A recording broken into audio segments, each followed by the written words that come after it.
En Brasil, 4 menores muertos y 4 hospitalizados. Es el fatal balance que dejó un ataque con hacha en un centro de preescolar en el sur del país. El atacante, de 25 años, fue detenido por la policía. El presidente Luis Inácio Lula da Silva calificó los hechos de monstruosos. El presidente francés está en China. Frente a la comunidad francesa en Beijing, Emmanuel Macron ha destacado el papel que puede jugar China para alcanzar la paz en Ucrania, uno de los temas centrales que abordará con Xi Jinping durante una reunión bilateral este jueves.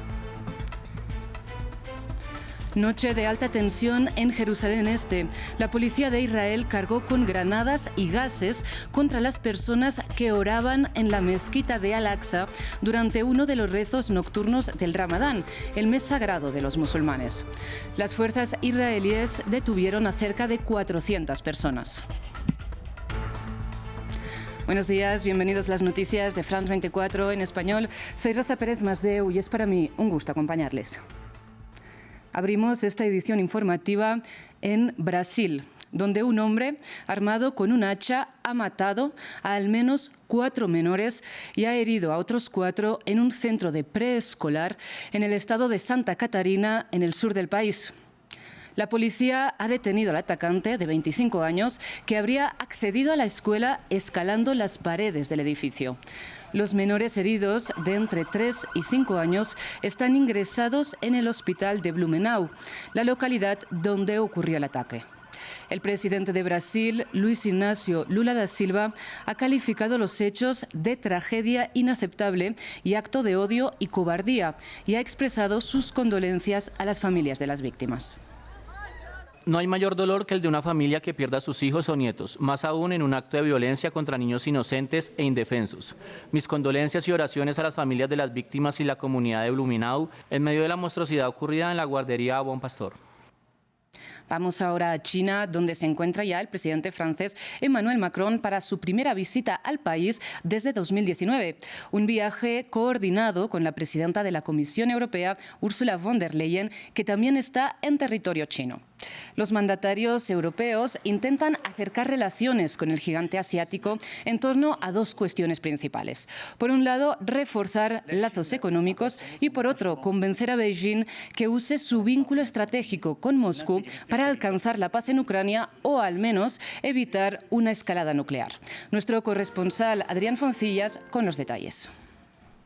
El presidente francés Emmanuel Macron ya está en China, donde pasará los próximos 3 días con una doble finalidad. Por un lado, estrechar las relaciones económicas, para lo cual se ha hecho acompañar de una nutrida representación de 60 empresarios, y por el otro, intentar convencer a China para que contribuya a acabar con la guerra en Ucrania gracias a su buena sintonía con Rusia. China puede jugar un buen papel en el camino hacia la paz, ha dicho hoy Macron. El presidente francés se reunirá mañana con su homólogo chino Xi Jinping y ambos partirán al día siguiente hacia la provincia sureña de Guangzhou.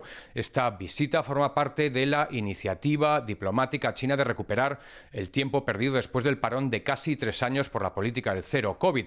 Y es que la diplomacia china vive en un frenesí. En apenas unos meses habrán pasado por aquí, entre otros, el presidente de España, Alemania y Francia y los más altos dirigentes de las instituciones europeas. Ese afán de China por estrechar los lazos con Europa contrasta con el desdén por recomponer la comunicación con Estados Unidos después del escándalo del supuesto globo espía. A Pekín le urge, por un lado, alejar a Bruselas de la línea hostil de Washington y, por el otro, sumar adeptos para su plan de paz para Ucrania. Lo segundo no va a ser nada fácil. El presidente español, Pedro Sánchez, ya dijo aquí la semana pasada que el plan que apoyaba era el de Ucrania porque era el que estaba conforme a la Carta de las Naciones Unidas, y la presidenta de la Comisión, Ursula von der Leyen, que está esta semana con Macron en Pekín, calificó el plan de paz chino de inviable.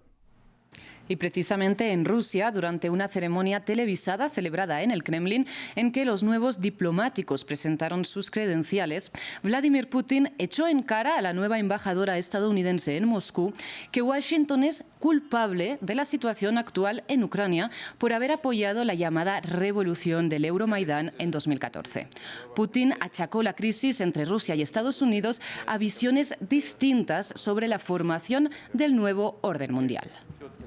Las relaciones entre Rusia y Estados Unidos, de las que dependen directamente la seguridad y la estabilidad mundial, atraviesan lamentablemente una profunda crisis. El uso de herramientas de política exterior por parte de Estados Unidos, como el apoyo a las revoluciones del color y el apoyo al golpe de Estado en Kiev en 2014, al final condujo a la actual crisis de Ucrania. Y entre tanto, Volodymyr Zelensky refuerza los lazos con uno de sus principales aliados, Polonia. El presidente ucraniano se encuentra en territorio polaco para su primer viaje oficial al país desde que empezó la invasión rusa. Durante su estancia, Zelensky ya se ha reunido con el presidente y con el primer ministro polaco. Recordemos que desde que empezó la guerra, Polonia ha recibido a miles de ucranianos desplazados por el conflicto y que además Varsovia ha impulsado el envío de armas pesadas a Kiev. En otras noticias, en Francia fracasó la reunión entre la primera ministra Elisabeth Borne y los sindicatos acerca de la impopular reforma pensional. El gobierno no está dispuesto a dar marcha atrás con la reforma después de aprobarla por decreto. El movimiento social ha criticado repetidamente la falta de diálogo del Ejecutivo. Y es que el de hoy, de hecho, fue el primer encuentro entre el gobierno y la intersindical desde que empezó el movimiento contra la reforma hace meses. De hecho, ya hay nuevas movilizaciones convocadas para mañana. Encontramos un gobierno radicalizado, obtuso y desconectado. Es una bofetada a los millones de franceses y francesas que están en la calle, que están en huelga, que se oponen a la jubilación a los 64 años, a la ampliación de la cotización y a la supresión de los regímenes especiales de pensiones. Y en Italia, el líder de Forza Italia y 3 veces primer ministro, hablamos de Silvio Berlusconi, se encuentra ingresado en cuidados intensivos en el Hospital de San Rafael de Milán, centro en el que ya estuvo 3 días hospitalizado el pasado mes de marzo. Según informó la televisión pública italiana, la RAI, el exmandatario y empresario de 86 años se encuentra en situación estable, aunque ingresó en el centro médico con insuficiencia respiratoria. Recordemos que el partido de Berlusconi forma parte de la coalición de extrema derecha del gobierno de Giorgia Meloni. En otros temas, esta noche la represión de las fuerzas israelíes contra la población palestina cobró la forma de una redada en la mezquita de Al-Aqsa.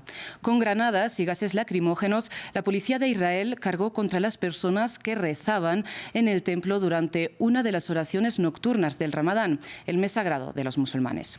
La actuación de la fuerza pública de Israel ya ha sido condenada por la autoridad palestina o por Hamás o por países como Egipto o Jordania. Recordemos que sobre el papel custodia los lugares sagrados tanto del Islam como del cristianismo en Jerusalén.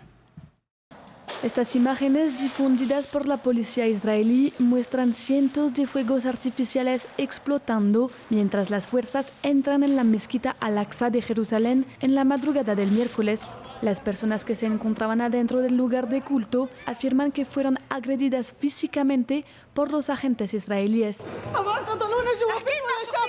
La policía israelí nos atacó allí dentro. Todos los jóvenes que están dentro están sufriendo y nadie les ayuda. ¿Qué esperan? Atacaron a todos los que estaban dentro. Todas las ventanas de la mezquita están rotas. La violencia se produce casi a mitad del Ramadán y cuando los judíos se preparan para celebrar la Pascua judía. La policía israelí ha emitido un comunicado tratando de justificar las acciones de los oficiales. Esta noche, mientras la policía trabajaba para permitir que un gran número de musulmanes celebraran el mes del Ramadán, varios jóvenes forajidos y agitadores enmascarados introdujeron fuegos artificiales, palos y piedras en la mezquita. Tras largos e infructuosos intentos de sacarlos mediante el diálogo, la policía se vio obligada a desalojarlos para permitir que tuvieran lugar las primeras oraciones del alba y evitar disturbios violentos. El incidente ha recibido la condena internacional tanto de Egipto como de Arabia Saudita. Esta última ha declarado que socava los esfuerzos de paz en la región. Tras los enfrentamientos, se dispararon varios cohetes desde el norte de la Franja de Gaza hacia el territorio israelí. El grupo palestino Hamás denunció lo que calificó de crimen sin precedentes. Los cohetes palestinos provocaron una rápida respuesta. Aviones de combate israelíes atacaron Gaza a primera hora de la mañana del miércoles. Según Hamás, los ataques alcanzaron 2 campos de entrenamiento, uno en la ciudad de Gaza y otro en un campo de refugiados. Muchísimas gracias por su atención. Sigan con más información en France 24 y france24.com.